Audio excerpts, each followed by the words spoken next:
Hello, this is the video for Daf Nun Vav of Masechet Ketubot for Daf Shevui.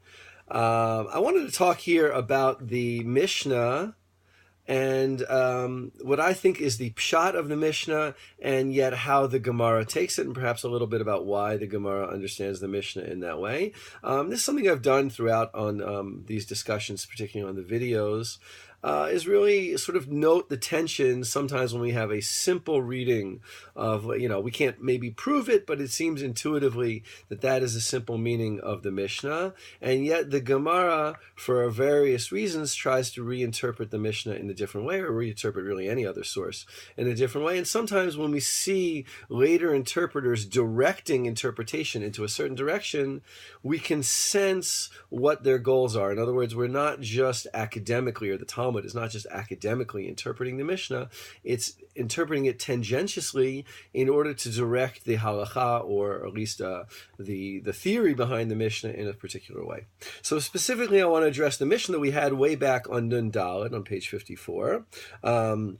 Where Rabbi Yehuda and Rabbi Meir disagree about whether it's possible to get out of the minimal ketubah payment of 200 for a virgin and 100 for a widow or a divorcee. So Rabbi Yehuda, if you remember, has this situation where basically the husband writes the full ketubah, the 200, and then the woman writes back that she has already received 100 or 100, and she writes back 50 if she's a second marriage, which is basically saying, like, we want the ketubah to say in it 200 because that's the standardized version of the ketubah, but Rabbi Yehuda doesn't really care if she actually gets 200 or is promised 200. Therefore, she can write back a fictitious document saying that she had already received 100, a fictitious receipt.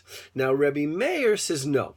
He seems to say, Kol hapochet lebetura, anyone who reduces a ketubah for the ketubah payment for a first marriage, for a betula, for a virgin, from 200, or gives a widow less than 50, then 100, that is bi'ilad znut, which is sort of illicit sexual relations.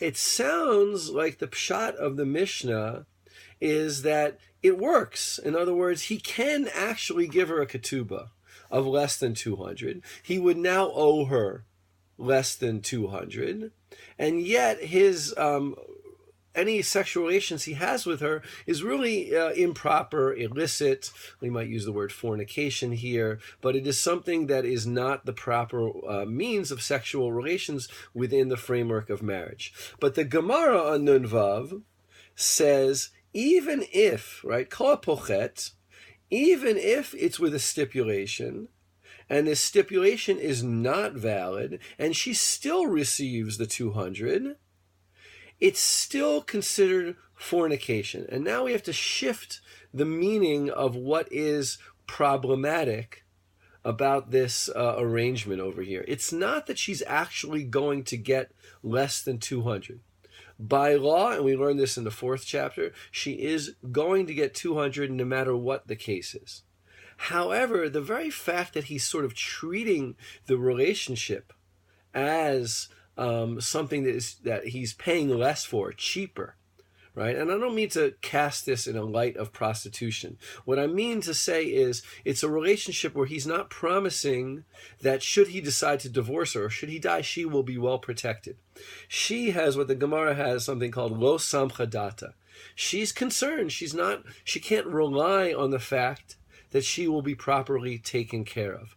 In other words, what this really is, he's turning their relationship into something that's more like casual sexual relations without the full economic ramifications that come with marriage. And that, I think, is something, a window a little bit to what the Gemara sees as marriage. Marriage isn't just a relationship of desire, love, or even accordance between two people. It's a relationship where people are financially, physically, etc., responsible for one another. And if she, in this case, does not have assurance that she will be taken care of, she's always going to be worrying.